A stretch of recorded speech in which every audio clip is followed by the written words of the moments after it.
Bom, vamos lá. Hoje tem uma missão aqui, né? Falar sobre fundos de investimentos. Alguém já ouviu falar de fundo? Alguém sabe alguma coisa? Alguém nunca ouviu, não sabe nem do que se trata? Fundo de investimento? Hã? Bom, então todo mundo sabe alguma coisinha, né? Legal. Bom, antes da gente começar aqui de fato, né? Deixa eu me apresentar. Acho que todo mundo aqui está na fase de procurar emprego aí. Alguém já trabalha, estagia? Algumas pessoas já, né? Legal. Bom, eu entrei no Santander em 2019, eu sou engenheiro mecânico, me formei na Unicamp em 2019, entrei em 2015, aí saí em 2019, eu era aqui de São Paulo, na verdade sou, né? Sou de São Paulo, então tentei puxar as matérias, fazer algumas loucuras para no último ano estagiar, né? Que não dá para morar lá, trabalhar aqui, minha família é daqui. Aí fiz algumas loucuras aí ao longo da graduação para dar tudo certo. 2019 fiz o cadastro simples no Santander, né? Até um perguntando, o que você fez para estar onde você está? Não sei, acho que um pouco de sorte, estar no lugar certo, na hora certa, né? Tem um pouco disso também, né? Aí me inscrevi, de alguma forma me mandaram para a Asset, né? A Asset é a área que faz gestão de fundos, né? De recursos de terceiros.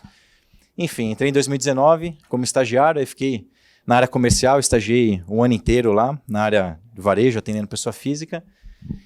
E aí, no fim do ano, congelaram as contratações, né? Então, acabou não dando para eu ser efetivado. Saí, fui para a Genial, até uma empresa que está aí, né? Genial Investimentos. Fiquei um ano lá na área comercial. Aí surgiu a oportunidade de voltar. O pessoal já me conhecia meu trabalho, enfim, gostavam de mim. Aí surgiu uma oportunidade para voltar para a área comercial. Voltei em 2021, em maio de 21. Né? Voltei para a Asset lá. Fiquei 2 anos e pouco na área comercial, atendendo clientes do atacado, né? Então, clientes que têm aí bilhões de reais para investir. Aí eu saí do varejo, né? Fui para a área do atacado. Aí também cansei um pouco de atender cliente, queria ir para uma área um pouco mais técnica e aí eu migrei para essa área que eu estou hoje, que é Portfolio Specialist. Basicamente, fundos de investimentos aqui, Asset como um todo, né? Essa área, me deram uma vez uma definição que eu agora repito para todo mundo, né? A nossa área, né, é um comercial sem carteira de clientes, é um gestor de fundos sem ter fundo, né? Então, o que eu faço, né, no dia a dia? Basicamente, a minha missão ali é representar ali o time de economia, representar os gestores junto aos nossos clientes. Então, imaginem que a Asset como um todo tem vários clientes que têm fundos exclusivos lá também e a gente tem que prestar conta do que a gente faz, né? Se o fundo vai bem, tem que saber por que vai bem e explicar. Se vai mal, por que vai mal, saber explicar, e aí a gente basicamente presta conta ali para os clientes mensalmente, fala um pouco de cenário econômico, o que está acontecendo no mercado como um todo, e bom, viaja fazendo palestras, enfim, eventos como esse daqui. Quarta-feira estava em BH, até comentei com alguém aqui num outro evento. Então, basicamente, essa é a rotina. E falando um pouco só porque eu sei que tem muita gente que está procurando e às vezes fica interessada, né? O que faz, né? Como que você chegou, o que faz, E bom, e foi isso. Acho que um pouco disso, tá, pessoal? A ideia aqui a gente falar sobre fundos de investimentos. Então, quando a gente pensa em investimentos como um todo, tem algumas formas da gente fazer isso, né? A primeira delas é a gente fazer voo solo, e aí a gente ser o nosso tomador de decisões. E tem também outra forma, que é a gente delegar o trabalho de gestão desses recursos para uma equipe de profissionais, né?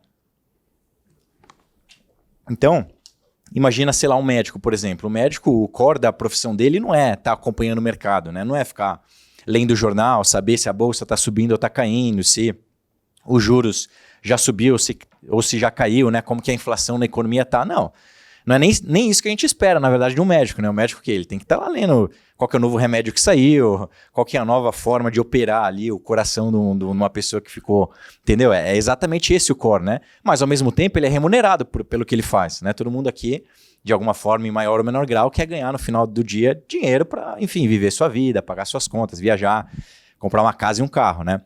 E isso, né? Você ganhando seu dinheiro, você vai fazer o quê com o seu dinheiro, né? Você vai investir, porque a ideia é fazer esse dinheiro trabalhar por você e gerar mais dinheiro ainda, tá? E aí o médico, por exemplo, ele pode ali num tempinho que ele tiver entre uma consulta ou outra, tal, ele mesmo tomar as decisões de investimento dele, né? E aí nesse universo inteiro que tem de investimento, de possibilidade de investimento, né? Poxa, a gente pode investir em criptomoedas, pode investir aqui em ETFs, fundos de investimentos no exterior, né? Então, quero comprar ações dos Estados Unidos. Perfeitamente, hoje em dia dá para fazer isso, né? Ah, não, eu sou mais conservador, né? Não gosto muito de ver meu patrimônio oscilando toda hora, né? Eu quero algo mais conservador. Legal, também, dá para comprar aqui títulos públicos, né? Ou CDBs, debêntures de empresas também. Agora não, sou mais arrojado, estou investindo para minha aposentadoria. Vou investir em ações aqui que pagam dividendos. Legal. Então é um mundo muito grande e muito, muito diverso, né? A grande dificuldade, às vezes, que tem é a capacidade que a gente tem de adquirir todo o conhecimento e as informações necessárias para que a gente tenha a mínima capacidade e competência ali para tomar as nossas decisões, né? E isso nem sempre é tão trivial, né? Aqui eu coloquei alguns itens e tem muito mais oportunidade de investimento. E para a gente aí, poxa, o pessoal que está estudando na faculdade, eu trabalhando, que não é do mercado financeiro, às vezes é muito realmente difícil acompanhar tudo isso, né? E a pior coisa que tem é a gente ir lá, tomar a nossa decisão e ver daqui 5 meses, 1 ano, que a gente só perdeu dinheiro naquilo que a gente fez, né? Comprei uma ação aqui porque um influenciador ABC falou que era boa, e vai, cai, né? Enfim, então é muito complicado mesmo. E aí, qual que é a forma da gente solucionar isso, né? A gente justamente delegar essa tomada de decisão para um time de profissionais, que é justamente a área lá que a gente trabalha, né? As assets de corretoras, assets de banco, são os profissionais justamente que vão lá fazer a gestão dos fundos. Então, você escolhe ali o fundo de investimento. Então, sou mais arrojado, né? Eu sou mais conservador, tem todos os veículos possíveis. E você fala, não tenho paciência para ficar escolhendo os ativos para investir, não estou com o tempo, ou simplesmente não quero. Então, toma aqui, gestor, estou investindo no seu fundo, tome as decisões por mim. E aí, é exatamente isso, é essa segunda opção, né? Então, você delega ali a tomada de decisão e as escolhas para um time de profissionais. Então, na primeira vertente, né, quando você vai investir por conta própria, o trabalho de pescaria é seu, né? Você que vai ter que ir lá abrir a conta num banco, abrir a conta numa corretora, abrir o seu home broker aqui, que é o ambiente de negociação de ativos de renda variável. Você vai ter que ir lá, estudar, apertar o botão. Se fizer bobagem, também vai ter algumas consequências, né? Mas a pescaria fica ao seu cargo. E o mérito ou demérito também ali do rendimento que você está tendo é totalmente seu, né? Por outro lado, você pode, como eu comentei, delegar isso justamente para uma equipe de profissionais. Então você vai fazer o seguinte, ganhei meu dinheiro, está aqui o médico, o advogado, o engenheiro, enfim, o influencer, está aqui, ganhou o dinheiro, né? Fala, time de profissionais, seguinte, está aqui meu dinheiro, escolham onde vocês vão investir, né? Só que, claro, né, vão investir no quê? Aqui o seu trabalho, né? Qual que é o seu trabalho? A sua dificuldade aqui? A sua dificuldade é saber qual que é a classe de investimento que você quer investir. Então você vai falar, poxa, esse dinheiro aqui é um dinheiro que eu vou usar para fazer um intercâmbio no ano que vem. Então você não quer correr risco com o dinheiro que você vai fazer um intercâmbio no ano que vem. Então você vai escolher o quê? Bom, fundos de renda fixa, alguma coisa mais conservadora, né? Ou, não, esse dinheiro meu aqui é um dinheiro que eu vou guardar para o meu filho, para minha filha que vai nascer, e quando tiver 21 anos, eu quero entregar na mão. Bom, 21 anos é bastante tempo, né? Talvez faça sentido aqui investir em algum ativo ali, em algum fundo que tenha um pouco mais risco, sim, só que o retorno esperado também seja maior, né? Então a sua decisão, quando você delega para um time de profissionais, vai ser essa, saber qual a classe que você quer investir, levando em conta aquele seu objetivo final. Agora, no dia a dia, as tomadas de decisão de fato, aí vai ser dessa galerinha aqui, né? Eles que vão decidir, né? Poxa, dentro da renda fixa, eu vou investir em um ativo que vai acompanhar o CDI, vai acompanhar, né, algum benchmark de renda fixa, eu vou investir em um ativo pré-fixado, que tem uma taxa pré-definida, ou eu vou investir em algum ativo que acompanha ali o retorno na inflação mais uma taxinha, né? Dentro de renda variável, vou investir em que empresas? Né? Empresas de varejo, empresas do setor industrial, empresas do setor de construção civil. Bom, não cabe a mim fazer isso. Quem vai tomar as decisões é essa galerinha aqui do meio, tá? Isso traz o que pra gente? Uma facilidade de vida muito grande, né? Simplesmente você pega os seus recursos, coloca ali no fundo e manda as pessoas, no caso a gente aqui, né, trabalhar por vocês, né? É exatamente isso. Bom, e aí, dentro desse conceito que entra, dentro desse conceito de delegar, né, a tomada de decisão para um time de profissionais, que entra os fundos de investimento, né? Então, na prática, como que vai funcionar aqui, né? Tá aqui vocês, como eu comentei, né? Vocês vão enviar esse dinheiro para um fundo de investimento. Você pode fazer isso, seja na sua conta do banco, né? No banco deve ter os fundos que o seu banco ali está distribuindo, ou numa plataforma de alguma corretora, né? Que tem ali a distribuição de vários fundos, de vários gestores, né? E aí, em troca, o que você vai receber? Você vai receber cotas desse fundo.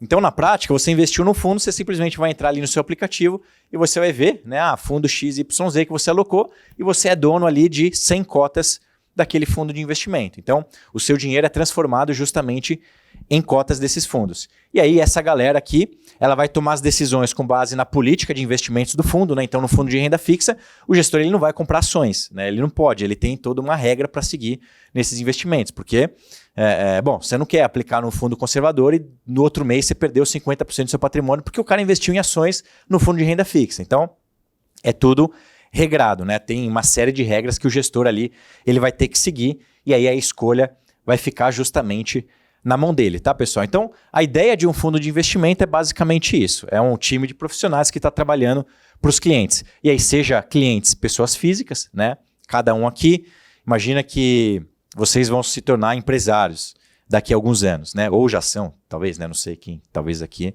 tenha vários empresários muito ricos aqui. E na sua empresa, no seu CNPJ, você tem também o caixa da sua empresa, certo? Ou seja, a Petrobras, ela tem que investir o caixa dela, a Vale tem que investir o caixa dela, a Braskem tem que investir o caixa dela, e para isso também elas investem em fundos, né? Só que como esses caras têm muito dinheiro, têm bilhões de reais, eles têm a oportunidade de fazer fundos exclusivos, né? Para eles, mas essas grandes empresas também são investidoras de fundos, né? Imagina o servidor público do município que você mora. Esses servidores públicos, eles também em algum momento vão receber aposentadorias, né? São os RPPS que a gente chama, né? Os regimes próprios de previdência. Então, eles contribuem lá um X% do salário para essa aposentadoria. E aí o município que recebe esse recurso vai fazer o quê com o dinheiro? Tem que investir também, né? Então, esses clientes, né, essas pessoas de aposentadorias de funcionários públicos também têm que investir os dinheiro. E aí, imagine que o mundo, né, de investimentos, de fundo de investimentos, é um mundo bastante amplo, né? Bom, e aí quais são as características, né, dos fundos de investimentos? Bom, como eu comentei, né, aqui a gente vai ter a oportunidade de todo mundo aqui, se quiser, investir naquele fundo de investimento, né? Então, o fundo é legal, está rendendo bem ali, acho que a perspectiva futura é boa, faz sentido para mim, né, como investidor, eu quero investir nesse fundo, você quer, um monte de gente quer. Perfeitamente, né? Então, isso é possível? Sim, é possível, né? Imagine que um fundo de investimento ele é exatamente um condomínio, né? Não sei quem aqui mora em prédio ou não, mas o prédio você tem ali diversas funções. Você tem os moradores, né, que no fundo de investimento seriam os cotistas do fundo, né? Basicamente as pessoas que investiram dinheiro, mas no condomínio também você tem o porteiro, você tem o síndico, você tem o zelador. Então você tem diversas pessoas por trás de um condomínio para que o condomínio rode e funcione bem, né? Por trás do fundo você tem diversas pessoas também atuando ali na existência desse fundo, né? Você tem primeiro os comerciais que está vendendo, né, esse fundo para os clientes. Você tem ali o time de riscos que está monitorando o risco dos fundos, né, que está com uma lupa bastante acesa nos gestores. Você tem os próprios gestores, que são as pessoas que vão de fato no dia a dia tomar as decisões de investimento. Você tem um time que precisa garantir que aquele fundo está de acordo com a norma, com a legislação. Então, o mundo de investimento, um fundo de investimento nada mais é do que um condomínio onde várias pessoas estão por trás atuando na existência e na possibilidade do dia a dia esse fundo estar rodando e gerindo retorno para vocês, tá, pessoal? E aí, como que vai funcionar, né, no dia a dia do fundo? Bom, o fundo ele vai ter um patrimônio líquido dele, né? Então, o fundo ele pode ter lá 100 milhões de reais, ele pode ter 200 milhões, e é justamente esse patrimônio que o gestor vai pegar e fazer as suas compras ali, encher o seu carrinho no dia a dia, tá? Só que esse patrimônio ele é formado como? Ele é formado com o investimento de cada pessoa, né? Então, imagina que a pessoa que investiu 50 mil reais e ela ganhou 50 cotas desse fundo. Quanto que vale cada cota desse fundo aqui? Se ela investiu 50 mil e levou 50 cotas, uma cotinha desse fundo vale R$1.000, né? Só que ela não vale R$1.000 só para a pessoa A, ela vale R$1.000 para a pessoa B também. Então, se a pessoa B aqui quiser investir 5 mil, ela pode? Perfeitamente. Só que aí ela não vai ganhar 50 cotas. Por quê? Porque ela investiu menos. Então, essa aqui vai ganhar 5 cotinhas. Ela é dona de um percentual menor do fundo, tá? Essa aqui investiu 150 mil, 150 cotas, 30 mil, 30 cotas, tá? E aí, a hora que você soma tudo isso, espero que eu tenha somado certo, a gente deve chegar aqui em 235 mil reais, tá? Ou seja, esse nosso fundo aqui no exemplo é um fundo que tem um patrimônio de 235 mil. Então, o gestor, no dia dele, ele vai chegar lá, ele vai enxergar que ele tem 235 mil para comprar, seja de ações, seja de renda fixa, é o dinheiro que ele tem, né? Normalmente os fundos têm milhões de reais, né? Então tem fundo aqui de meio bi, né? De 500 milhões, tem fundo que tem 40 bilhões de reais, então é muito dinheiro, né? Uma responsabilidade muito grande ali para essas pessoas que estão fazendo a gestão do fundo, né? Uma responsabilidade bastante grande. E se o fundo rodar mal, pode ter certeza que no dia seguinte vai ter alguém batendo na porta pedindo explicações, né? Então é uma responsabilidade bem grande mesmo, né? Bom, e aí o fundo, né? O patrimônio aqui do nosso fundo tem 235 mil e basicamente, né, ele tem 235 cotas rodando, né? Então, só para dizer para vocês que quanto mais dinheiro o cliente ali tiver aportado no fundo, maior vai ser a fatia dele como dono desse fundo, basicamente, né? Só que um ponto importante, independente se você vai aplicar 5 mil ou 150 mil, se esse fundo nesse mês rodar 10%, ele rodou 10% para mim, 10% para você. Não é porque você tem mais dinheiro do que eu que você vai ganhar mais do que eu. Tá? Então, o retorno que o fundo dá, o retorno ele é exatamente o mesmo para todos os cotistas, né? Não tem transferência de riqueza entre os cotistas do fundo, né? Então, não é porque você tem mais dinheiro do que eu que parte do retorno vai maior para você só porque você colocou mais dinheiro. Não. O retorno do fundo ele é exatamente o mesmo para todo mundo. Por isso que a gente incentiva todo mundo a investir, independente da quantidade que você vai colocar, né? Independente se você vai colocar 100 reais para começar agora, ou você vai colocar já 10 milhões porque você tem muito dinheiro, o retorno que a pessoa vai ter é exatamente a mesma. A questão é o quê? É o financeiro que você vai ganhar. 10% em cima de 100 reais é diferente de 10% em cima de 10 milhões. Né? Enquanto um vai ganhar 10 reais, o outro vai ganhar 1 milhão. Né? Então, a diferença é exclusivamente essa, mas o retorno é exatamente o mesmo para todo mundo. Tá? Só que como eu comentei, pessoal, o fundo de investimento existe regras a serem seguidas, tá? E tem também alguns parâmetros aqui que quando vocês forem investir o dinheiro de vocês, vocês vão se deparar no banco, né, ou na corretora. E aí vocês precisam prestar bastante atenção nesses pontos, tá? Começando aqui, já que eu estava falando de 100 reais, 1 milhão, enfim, você tem valores mínimos ali para respeitar as alocações, né? Então você tem valor mínimo de aplicação inicial. Eu tirei foto aqui de um print nosso de um fundo qualquer, nem lembro na verdade qual que é, mas por exemplo, esse fundo aqui que eu peguei, a aplicação inicial é de 50 mil. Você pode entrar no fundo? Pode. Mas se tiver pelo menos ali 50 mil para dar de entrada. Esse fundo aqui deve ser fundo para PJ, né, institucional, que tem esse valor maior. Mas normalmente os fundos para pessoa física é 100 reais, 100zão, tá aqui, né? Essa é a cotista do fundo, tá, pessoal? Então, tem que respeitar a aplicação inicial. Tem também as aplicações adicionais. Então, ó, tenho 50 conto aqui, quero colocar? Beleza, pode colocar. Ah, quero investir mais, agora eu quero investir 1.000. Posso? Não, porque a aplicação adicional é de 10 mil. Então, se você quiser comprar mais cotas, agora você precisa colocar mais 10zão, né? Então, mais 10 mil, e aí você fica com 60 mil, tá? Ah, quero resgatar meu dinheiro, quero resgatar só 100zão para esse mês para pagar a conta de luz no fim do mês. Posso? Para esse fundo aqui, não, porque o resgate mínimo que você tem que pedir é de 10 mil reais para esse fundo, tá? E o saldo mínimo, fala, quero tirar quase tudo aqui, vou comprar um carro, vou tirar quase tudo que eu tenho nesse fundo. Beleza, você pode tirar tudo, mas você tem que ficar com o saldo mínimo de pelo menos 100zinho aqui, né? 100 reais, senão já resgata tudo e aí você não é mais cotista do fundo, tá? Então, sempre que vocês forem investir o recurso de vocês em fundos de investimento, certamente na plataforma lá vai ter essas características, né? De aplicação inicial mínima, adicional, o resgate mínimo e o saldo mínimo. Então, no dia a dia de vocês têm que prestar atenção com relação a esses valores, tá? Os fundos também têm prazos aqui para serem respeitados, né? Então, como eu comentei, quando você investe no fundo, você, em troca, recebe cotas daquele fundo. Então, tem prazo, tanto na aplicação, então, vou entrar hoje no fundo. Normalmente, ou no fim do dia de hoje, ou no fim do dia de amanhã, que esse seu dinheiro aplicado ele vai se converter em cotas. Então você vai pegar o valor da cota do fundo naquele dia ou no dia seguinte, depende de quando vai converter o seu dinheiro em cotas, e aí você calcula, né? No nosso exemplo lá, cada cota era 1.000, né? Só que as cotas normalmente têm valor quebrado, 57,3406, né? Então você vai pegar o valor que você investiu, dividir por esse valor da cota, e aí você tem a quantidade de cotas que você investiu, e é exatamente essa quantidade de cotas que vai aparecer lá na sua corretora, tá? Mas, na outra ponta, né, de quem aplica, você tem também as pessoas que resgatam. Então, tem um outro prazo de resgate que é importante vocês terem em mente também, porque não é qualquer momento que você vai resgatar o seu dinheiro e ele vai aparecer já na sua conta, né? No resgate, agora imagina que você aplicou, o seu dinheiro se transformou em cota, tá? Você é cotista do fundo. Quando você for resgatar, tem um processo inverso. Agora você quer transformar as cotas que você tem em dinheiro novamente, né? Porque você quer usar esse dinheiro para fazer alguma coisa. Então, no resgate, você vai ter ali a data de conversão dessas cotas. E é exatamente aqui que pode ter alguma pegadinha.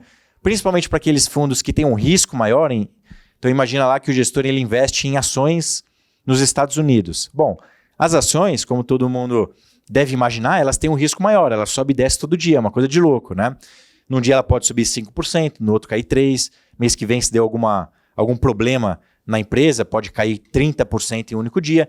Então, essa volatilidade maior do fundo exige que o gestor ele tenha um prazo maior para ele entregar esses resgates para o cotista. Para quê? Para que ele faça as vendas dos ativos, né? Imagina assim, o gestor lá tem 100 milhões para investir, ele vai investir os 100 milhões. Se você pede o resgate, saiba que o gestor ele vai precisar vender o que ele tem investido para honrar com o seu resgate, né? O dinheiro não vai aparecer e sumir do dia para a noite. Então, tudo que vocês aplicam, o gestor tem que ir lá e comprar no mercado, e tudo que vocês pedem para vender, pede de resgate, o gestor tem que ir lá e vender. Então, todo dia ele fica nessa loucura, aplicando, vendendo, porque tem muita gente querendo entrar e, na outra parte, também, eventualmente, as pessoas querendo sair. Tá? Então, fiquem atentos a esses prazos. Normalmente, fundos que têm ali um risco maior, fundos de ações, fundos multimercado, você vai receber seu dinheiro daqui a um mês. Então, você tem que ter pelo menos um mês de antecedência de planejamento para receber esse recurso. E aí, até que as suas cotas sejam convertidas, ela vai continuar rendendo. Então, imagina só, eu pedi o resgate hoje, só que a minha cota ela vai converter, e tudo isso lá quando você for aplicar ou resgatar, a corretora tem que mostrar para vocês todas essas datas, tá? Eu vou vender a cota do meu fundo hoje e a conversão acontece daqui 30 dias. De hoje até daqui 30 dias, o meu valor vai ficar oscilando. Então, o valor que eu estou vendo hoje no meu fundo, eu tenho 100 mil hoje, eu vou resgatar esses 100 mil. Aí a hora que você for ver, caiu na sua conta só 90 mil, por quê? Porque entre hoje até a data da conversão no resgate, o seu dinheiro ficou oscilando. Seja para o bem ou seja para o mal. Se oscilar para cima, beleza, você vai ganhar mais do que você tem hoje. Mas também, na contramão, né, se tudo der errado, nesse um mês o mercado for muito ruim, você pode resgatar menos dinheiro. Então, tem que ter um mínimo de planejamento para esses fundos mais arrojados. E aí, claro, você não vai investir o seu dinheiro do dia a dia em fundos mais arriscados, né? Porque, bom, imagina que você quer pagar a conta no fim do mês primeiro, só daqui 30 dias você vão ir lá cortar a sua internet, né? Você não vai nem ver a internet ao longo do mês. E também porque tem esse risco, né, de você resgatar e acabar vendo até menos dinheiro do que eventualmente hoje, porque pode oscilar para baixo. E aí tem a data de crédito no resgate. Então, estou com as minhas cotas, vendi. Passou X dias lá do prazo de conversão. Beleza, eu converti as minhas cotas em dinheiro, agora tem mais um prazo, que é esse prazo de crédito, para que esse dinheiro convertido, de fato, entre na sua conta corrente. Tá? Então, o funcionamento é esse.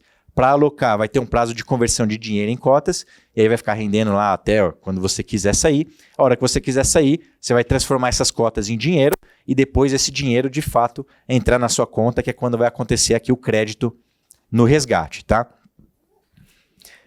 Bom. E aí uma pergunta, né? Quem trabalha de graça aqui, né? Ninguém trabalha de graça, né? Bom, o gestor também não, né? O gestor não trabalha de graça, ele é remunerado, e muito bem remunerado para fazer isso, né? E o fundo, ele também tem custos ali para o fundo ficar de pé. Imagina que você tem que registrar o fundo nos órgãos reguladores, né? Mensalmente, a Anbima, a CVM está fazendo a fiscalização desse fundo. Você tem advogados por trás do fundo.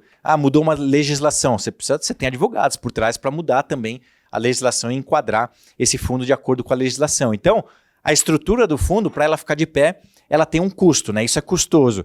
E para você arcar com essas despesas para que o fundo fique de pé no dia a dia, tem a taxa de administração. Então é exatamente isso que você vai encontrar também lá na plataforma quando você for investir. Ah, taxa de administração de 1% ao ano. Então saiba que durante um ano, 1% do patrimônio do fundo, ele vai ser corroído, digamos assim, porque vai incidir essa taxa, esse custo, que é o custo para o fundo ficar de pé, né? É a taxa de administração. E tem também a taxa de gestão, né? Para quem já trabalha, né, e ganha IPLR bônus, todo mundo gosta de ser remunerado bem, né? Todo mundo gosta de ter o seu trabalho ali reconhecido. Quem não gosta, né? Imagina só, vai receber o seu bônus, né? Você recebeu 20% a mais do que você estava esperando. Maravilha, né? Excelente, né? Você vai ter até mais dinheiro para investir. E, bom, o gestor também quer ter essa oportunidade de receber ali um valor a mais se ele fizer um bom trabalho. Então, você pode encontrar também no fundo a taxa de performance. Então é assim, seguinte, gestor, tá aqui meu dinheiro, tá certo? Se tu fizer um bom trabalho, eu te pago até uma taxinha a mais, né? Poxa, você superou as minhas expectativas, né? O fundo era para entregar Ibovespa, o cara entregou Ibovespa mais 10%. Excelente, né? Maravilha, ele entregou 10% a mais do que o Ibovespa. Então, ele vai querer também ser reconhecido e ser remunerado por esse bom trabalho que ele fez. E aí, alguns fundos podem ter a cobrança da taxa de performance. Então, sei lá, um fundo que persegue aqui o CDI, por exemplo, você pode ver lá na ficha dele, na lâmina dele, taxa de administração, 0,60% ao ano. Então, 0,60% do fundo, anualmente, a cada ano, vai ser corroído, né, entre aspas, para que o fundo se mantenha de pé. E, além disso, o gestor pode pedir ali 20% do que excedeu o CDI. Então, o fundo bateu 120% do CDI. Excelente, ele entregou mais do que os juros que o país está rodando, do país, né?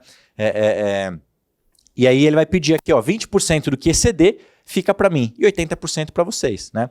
Tem gente que topa, né? Tem gente que não se importa, mas tem gente que se importa. Então, cabe a vocês também decidir se vocês querem ter aqui um gestor comprado ou não com vocês, tá?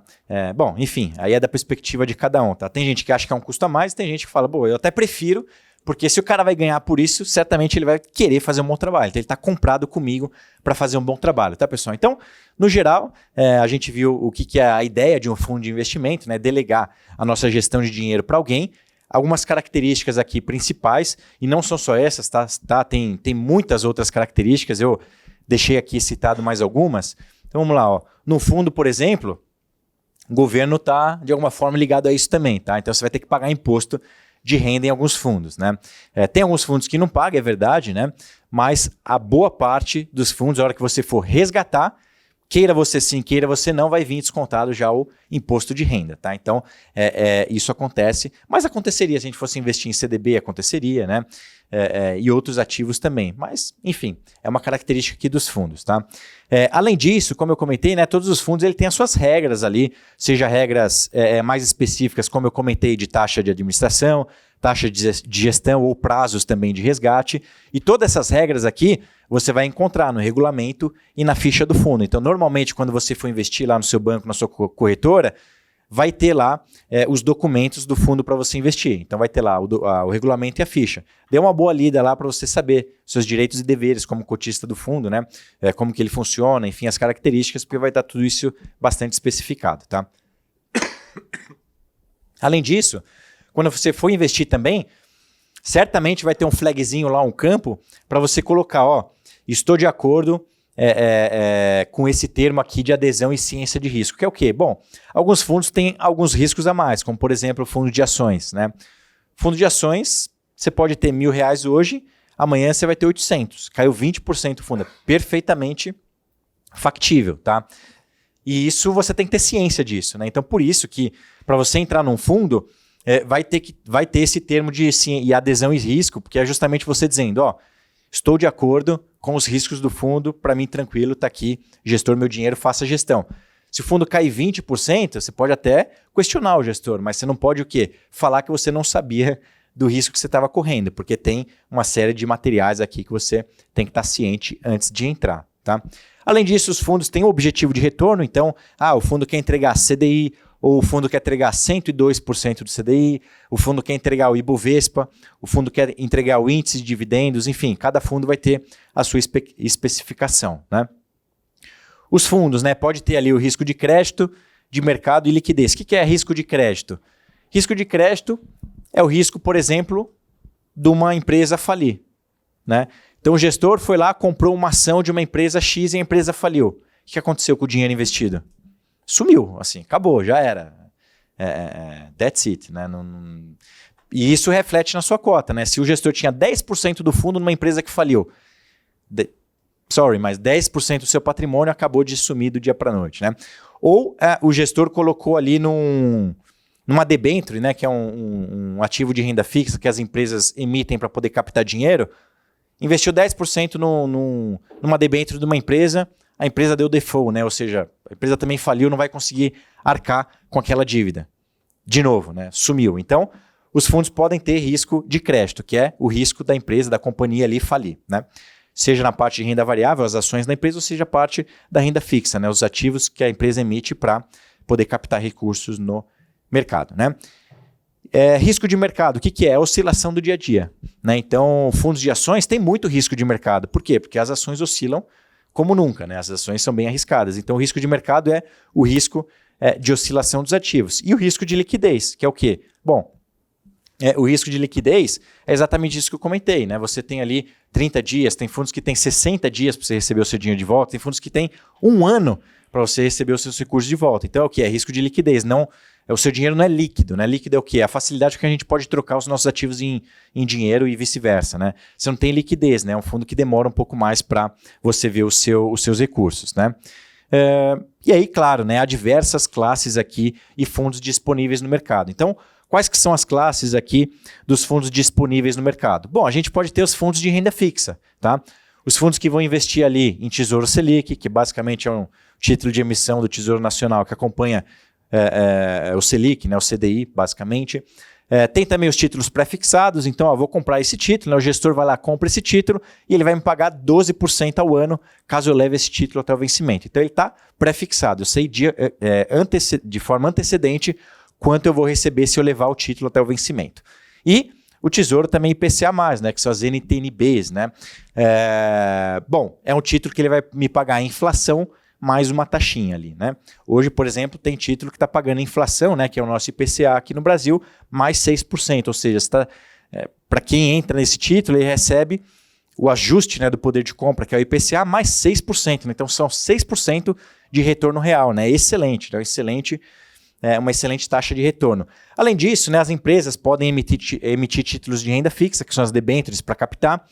Por que elas fazem isso? Né? Porque emitir ação é mais caro, né? O acionista ele exige mais retorno do que os debenturistas. Então, para a empresa formar ali a taxa média dela de captação, porque imagina que a empresa quer comprar um concorrente, quer comprar novos equipamentos, quer expandir, né, quer contratar mais pessoas, vai ter que pagar mais salário. Para expandir, ela pode ir no banco pedir empréstimo, mas imagina que o banco vai, né, a taxa é mais cara, né? Ou ela pode ir no mercado de capitais e trazer novas pessoas, né? Ou novos sócios, que são os acionistas da empresa, né? Se você compra uma ação, você se torna acionista da empresa. Só que por ser acionista, por você ter a sua pele em risco ali, ser um sócio da empresa, mesmo que minoritário, você vai exigir mais retorno do que um debenturista, né? O debenturista, aqui quem compra debênture da empresa, ele não é acionista, ele não é sócio da empresa, ele é um credor, né? Ele tem uma dívida, né? A empresa tem uma dívida com ele, então é mais barato para a empresa emitir debênture. E aí entre emitir ações e emitir debêntures, a empresa vai compondo ali a taxa média dela, né? Mas isso é uma conversa para outro momento, tá? E além disso, os bancos também podem querer captar recursos, né? As letras financeiras é uma forma dos bancos captarem recursos também.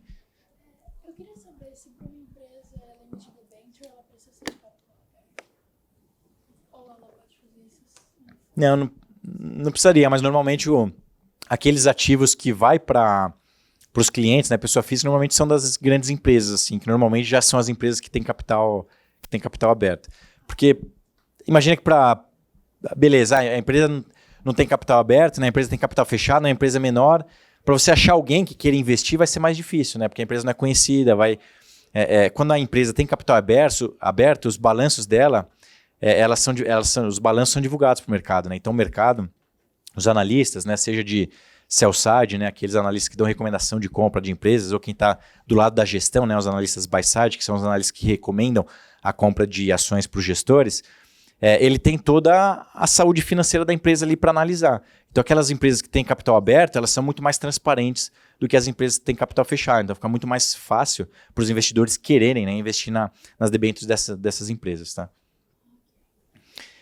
E é isso, é basicamente o universo da renda fixa, tá, pessoal? São os ativos disponíveis aqui para os gestores comprar. E olha só que belezinha, né, esse fundo. Né?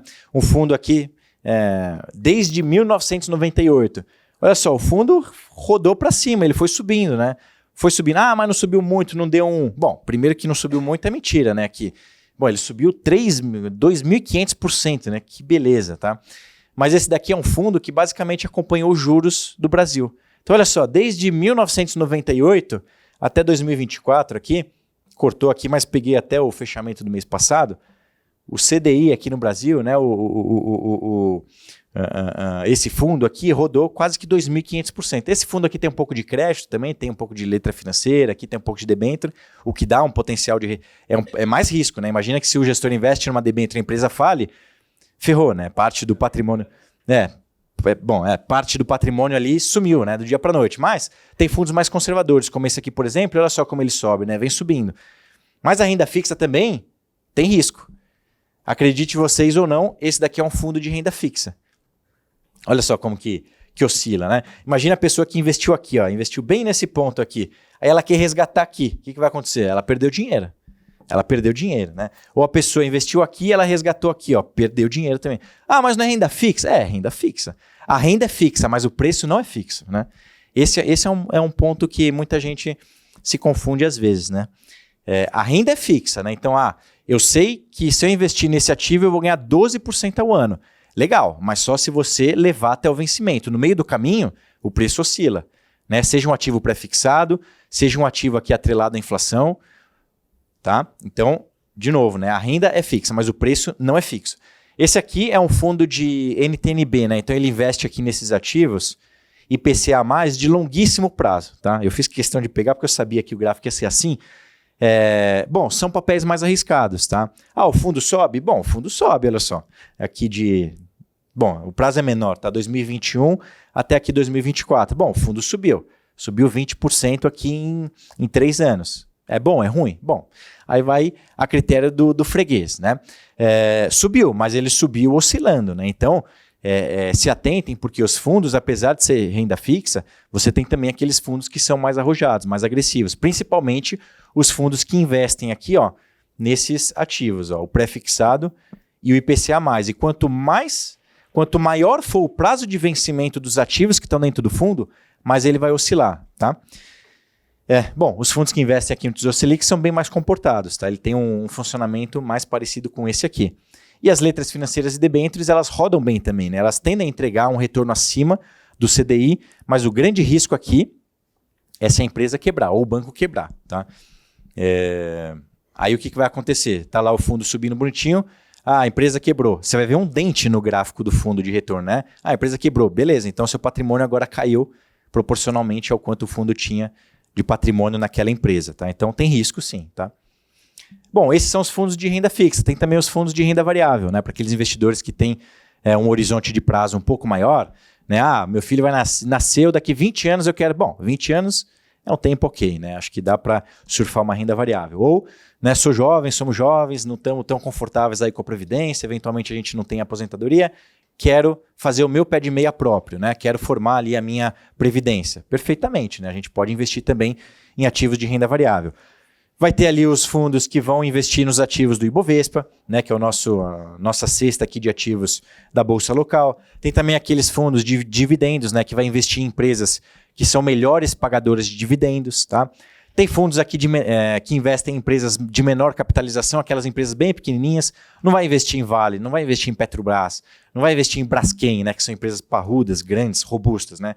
Vai investir em empresas menores, tá? Aquelas empresas que abriram capital agora, mas que no longo prazo tem maior potencial de dar um retorno bem mais atrativo, né? Mas que também o risco atrelado é maior. Quanto maior o retorno que a gente exige, maior é o risco que a gente está incorrendo também, tá? Quero investir no fundo de renda variável que investe na Bolsa Americana. Perfeitamente. A gente pode investir aqui num fundo que persegue o S&P 500, tá? Então, vai a critério aqui de vocês, aquilo que vocês buscam, tá? Quer um fundo que tem uma gestão mais passiva, ou seja, o gestor vai investir passivamente no Ibov. O seu retorno vai ser muito perto do Ibovespa, porque o gestor está passivo. Ah, não, quero um gestor porrada aqui, que ele vai querer superar o Ibov de uma forma extraordinária. Legal, posso investir num fundo ativo que tem ali o Ibov como objetivo de retorno. Eu quero que ele entregue muito acima do Ibov, mas se o gestor errar a mão, comprar as empresas de forma errada, não avaliar bem, você pode ter um retorno bem abaixo do Ibov também, né? Maior risco que a gente quer, maior risco que a gente incorre, tá? E aqui, por exemplo, um fundo nosso aqui, desde, 1.000 e bolinhas lá até também 2024, rendeu aqui 3.000%, né? Então veja só como que os fundos de ações têm um potencial de dar um retorno maior no longo prazo, né? No longo prazo. No curto prazo, olha só, estava aqui com 1.000% de retorno, veio para 500%. De 1.000% para 500% foi 50% de perda, não foi? Então o cara que investiu bem nesse ponto, no ano seguinte, no mês seguinte, ele viu o dinheiro dele cair pela metade, né? Foi a crise aqui, né? 2008, 2009, aqui pandemia, né? Olha só na pandemia 2020, olha só. O fundo estava com 3.000% de retorno, veio aqui para 1.500. Caiu pela metade também. Mas veja, não é raro, né? Não é raro a gente encontrar quedas expressivas, né? Ó. Pode parecer que é pequeno aqui, mas a gente está na casa dos 2.000% de retorno, né? Qualquer quedinha, olha só essa queda aqui, ó. Né? Ó, a queda aqui é grande, a queda aqui foi grande, a queda aqui então nem se fala, né? Aqui grande também. E nos momentos recentes aqui também, ó, tem uma quedinha ou outra aqui que machuca, né? Mas no longo do tempo, a ideia é que essas empresas elas se tornem operacionalmente melhores, que elas se tornem financeiramente melhores, que elas comprem concorrentes, que elas lancem produtos novos, e isso vai valorizando o preço da ação na bolsa, né? E a gente, como cotista, como dono desse fundo, a gente vai surfando também esse retorno, tá? E aí você tem aqueles fundos que ficam no meio do caminho, os multimercados, né? Ah, não quero um fundo muito de renda fixa, é muito conservador para mim. Ah, também não quero um fundo de renda variável, é muito arrojado para mim não comporta, eu não vou dormir bem, né? Imagina só, eu ver 50% a menos, eu não vou nem conseguir dormir, vai me dar insônia, né? Então a gente pode buscar um fundo multimercado, que ele fica no meio do caminho. Ele tenta contrabalancear ali investimentos em renda fixa, mas também sem tentar, sem deixar, né, de surfar o retorno de renda variável. Né? Aqui, ó, offshore, ele pode investir na renda fixa americana, por exemplo. Ele pode investir na renda variável americana. Ah, não, eu quero investir em euro. Posso investir em euro? Pode, perfeitamente. Olha só, o fundo pode investir em euro. Ah, quero investir em milho, em trigo. Posso, olha só. O gestor pode ir lá e comprar. Né, no mercado futuro, aqui ele pode comprar derivativo de petróleo. Pode? Pode, ele faz o que ele quiser. Claro, respeitando sempre o material do fundo, né, o documento do fundo, que é o regulamento. Então, estejam cientes dos direitos e deveres aqui, tanto vocês e o gestor também. Pode ter certeza que os gestores lá diariamente eles são controlados na rédea curta para respeitar a ferro e a fogo o que o fundo pode ou não fazer. Tá? E aí tem os fundos multimercados. Tá? Tem fundos multimercados, né, gestores que os caras sabem programar muito bem, né, que eles usam programação ali e robôs para ajudar na gestão do fundo, por que não? Né? Tem que estudar bastante, os caras são PhDs, né, assim. O cara que tem um que senta na minha frente lá que o cara dá aula no doutorado da USP em matemática. Sim. Mas enfim, cada um toma as suas decisões, ele tem que estudar bastante também, muito mais do que eu, inclusive, né? E recebe também muito mais, é justo, né? O cara estudou muito mais, tem que ganhar mais também. Enfim, pessoal, é só para dizer para vocês aqui que tem os fundos multimercados também que te dão essa flexibilidade para fazer coisas um pouco mais diferenciadas. E o que eu queria deixar aqui já para finalizar abrir 5 minutinhos aqui para perguntas, respeite sempre o seu perfil de investidor, tá? Normalmente a gente se diz arrojado quando as coisas estão subindo. Quando cair 50%, a gente vai ver que a gente não é arrojado, né? Quando você colocar lá o seu dinheirinho sofrido, 5 milhão, recebeu 5 mil reais aqui, recebeu seu salário, sobrou ali 2 para investir, você investiu 2, no mês que vem tem 1. Você vai ficar doido, né? Você vai ficar doido, vai enfurecer, vai querer matar o gestor, né? Então, respeite o seu perfil de investidor. Se você é uma pessoa mais conservadora, mais pacata, fica na renda fixa, né? Perfeitamente. A gente viu que dá para ir bem na renda fixa também. Agora, não, se você não se importa, né? Vai investir ali, vai ver só daqui 20 anos, aí tudo bem, toma risco, tá? Mas respeite sempre o perfil de investidor. No geral, é isso que a gente vê. Até com pessoas aí que CFOs de empresa, tudo, a gente vê que eles são agressivos também só quando tudo sobe. Porque quando o fundo, um mês, né? 5 dias no mês, né? Hoje a gente está no dia 6. 5 dias o fundo rodou negativo, ele já está questionando o que está acontecendo. Fala, poxa, mas você não está no fundo arrojado, né? Você não é arrojado? O fundo é arriscado, né? É o risco que você está correndo, né? Mas não. No geral, as pessoas são arrojadas só quando sobem. Quando cai, elas percebem que elas não são, tá? Bom, era isso, pessoal. Não sei se vocês têm alguma dúvida. Acho que, deixa eu ver aqui. Estou cronometrando. Já são 5 horas. A gente acha que ainda tem 5 minutinhos. Não sei se vocês tiverem alguma dúvida, enfim, sobre mim, sobre o que eu faço, trabalho, fundo. Estou à disposição. Eu tenho uma dúvida. Na verdade, são 2 dúvidas. Tá bom. A primeira é como que o investidor ele é remunerado ao longo do período em que o dinheiro dele fica no fundo, né? Porque você comentou que ele pode resgatar. Então, vamos supor que ele resgate em uma alta. Não sei se o gestor ele pode informar, tipo, vai subir muito, então tira seu dinheiro. Ou se ele não informa, ele é meio neutro nisso e o cara que decide quando ele quer tirar. Mas supondo que ele tire em uma alta, então ele já recebeu a valorização comparado com o que ele aportou, né? Vamos supor que ele aportou 50 mil, ele recebeu 60. Tá. Ele já tem 10k de lucro. Sim. Mas ele também é remunerado durante esse 1 ano que ele deixou para esses 50 mil rodando lá. E a outra pergunta, provavelmente sabe que tá bom. Pode responder as 2 juntas, seria, existe uma segurança que o time da gestão ela pode dar, por exemplo, você comentou lá, o objetivo seria, o benchmark seria 102% do CDI, mas ela pode dar alguma segurança de que atingiu 70, que seria algum cenário bem negativo, a gente corta, a gente faz alguma coisa para você não perder ainda mais. Tá. Não, o gestor ele é neutro, ele não vai te mandar entrar ou sair. Eventualmente o seu assessor, né, o seu comercial, ele pode te dar ali as informações, só cuidado com os conflitos de interesse também, né? Mas o gestor, no geral, o gestor é neutro, assim, ele está lá trabalhando, você nem vai ver o gestor, na verdade. Dia a dia você vai ver o comercial que te atende, né? O gestor está lá acompanhando o mercado, tá? Então, no time da gestão, a gestão fica neutra, tá? Ao longo do período que você está investida, o seu dinheiro vai oscilando. Não vai caindo, por exemplo, esse mês rodou 10%, então tá aqui, vai cair na sua conta 10%. Não. Enquanto você estiver lá no fundo investido, seu dinheiro vai oscilando. Quero sair aqui na alta. Se você resgatou, o dinheiro cotizou e liquidou na sua conta aqueles 10 mil a mais, né, os 60 mil, beleza, você colocou no bolso 10 mil. A outra pessoa, né, esperou mais um mês para resgatar do que você e o fundo caiu 50%. Então, 60 mil que ela tinha se transformou em 30, ela perdeu 20 mil por 50 que ela investiu. E ela resgatou. Beleza, ela teve o prejuízo de 20 mil. Então, depende do momento que você sair. E aí, o retorno que você vai ter é o quê? É o rendimento líquido do fundo, né? Então, o rendimento bruto descontado das taxas que eu mostrei.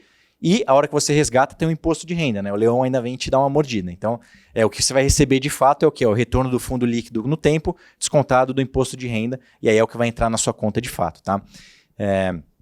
E aí, a segunda pergunta, o gestor normalmente de renda variável, ele normalmente tem os targets ali, por exemplo, a ação. Essa ação eu acho que o preço dela é X. Normalmente ele tem um target, ele fala, se ela cair 10% eu saio fora. Então assim, o time de gestão tem, mais para renda variável. Renda fixa normalmente eles estão ali surfando que o ativo render, né? Não tem muito trigger para entrar ou sair. Mas assim, o de renda variável ele tem ali as perspectivas para aquela ação. Então, caiu muito, para mim já não faz mais sentido, perdeu o fundamento, ele vende, mesmo no prejuízo. E aí bola para frente vão tentar ganhar em alguma outra. Tá? Já na renda fixa, o que você tem é o time de economia que te dá o cenário à frente. Né? Então, conforme o time de economia tem de perspectiva de inflação para frente, de juros para frente, ele vai tentando balizar se agora faz mais sentido comprar pré-fixado, faz mais sentido comprar inflação, vale mais ficar em pós-fixado agora. Então, essa é uma dos pontos positivos que você tem de terceirizar, né? O gestor está ali, a vida dele é aquilo, né? Ele é remunerado para aquilo. Então, dia a dia, ele está observando o mercado. E a gente nem sempre, né? E aí, o gestor da renda fixa ele vai fazer isso. Vale mais agora comprar inflação, vale mais comprar pós-fixado, pré. E aí ele vai fazendo essas mudanças na carteira. Ele pode errar o cenário, né? O time de economia pode errar a projeção de juros, de inflação para frente e, na verdade, a posição do gestor perder dinheiro. Faz parte do jogo, tá? Só tem a ciência dos riscos que você corre estando alocado, tá? Mas alguns fundos, principalmente os que têm renda mais arrojados, né? Renda variável, eles têm os targets que eles querem de retorno. Se cair muito para baixo daquilo, eles vão sair fora, tá? Mas eles não vão te garantir, se você perder 30%, eu vou pagar no meu bolso aqui para você. Não, você quis correr esse risco comigo, você assinou o termo de ciência e risco, você leu o regulamento e mesmo assim quis aplicar. Você está comprado no risco, tá? Você é sócia desse risco junto com o gestor.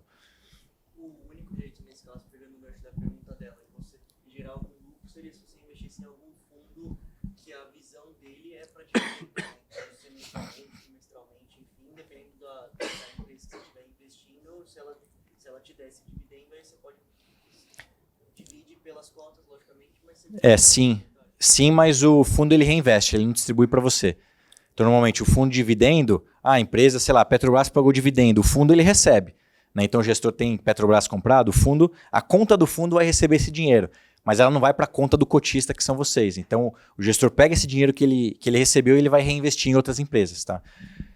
Mas tem fundos, por exemplo, fundo imobiliário, né? Que aí eu não trouxe aqui, porque, enfim, o mundo de investimentos de fundo é muito amplo, não daria para em uma hora falar de tudo, mas tem os fundos imobiliários que vai investir em imóveis, né? Mais 2 perguntas, tá. Bom, enfim, depois a gente pode também, se tiver mais alguma coisa, conversar mais lá fora, mas o gestor de fundo imobiliário, sim, aí você vai receber na tua conta. E líquido de imposto, inclusive. Líquido não, isento de imposto, pelo menos por enquanto, né? Vamos ver. Pelo menos por enquanto. Mais 2, bom, vai lá. Eu vi que você acabou não trazendo, por conta que você comentou, né, que tem bastante tipos de fundo, mas Sim. eu queria entender como funciona mais ou menos um fundo imobiliário de agronegócio, o FIAGRO. Tá. Fundo imobiliário não, fundo de agronegócio. Fundo de agro, né? Normalmente os fundos de agro que a gente tem hoje em dia, primeiro que eles são novos, tá? Então a gente não tem um histórico muito grande, se eu não me engano é de 2021. Então assim, não tem um histórico muito grande para dizer como que eles são de fato, tá? Segundo que o que a gente vê ainda hoje, os FIAGROS, eles estão muito mais envolvidos na dívida do que de fato na operação, né? Então, no geral, seriam fundos ali que iriam comprar terras e arrendar essas terras para receber nesse arrendamento, né? Mas o que a gente vê ainda hoje em dia são que os fundos que tem, eles trabalham muito mais na parte do crédito do que de fato na operação do agronegócio ainda em si, né? E aí para crédito, bom, tem fundos imobiliários que investem em CRIs, por exemplo, né? Que investem em crise. Então, seria um pouco disso, né? O que a gente vê ainda é uma indústria recente, não tem um histórico muito grande, mas que trabalha muito mais na parte de crédito ainda, e não tanto na operação do agro em si. Mas, no geral, ela deveria ali ter a sua operação voltada para o agro de fato, né? Então, ela compraria ali terras, enfim, alugariam essas terras. Aí, bom, tem os grandes produtores, enfim, toda a cadeia de agronegócio que está envolvida nesse setor. Mas ainda é um setor bem recente. Eu, particularmente, como investidor, prefiro só observar de longe por enquanto.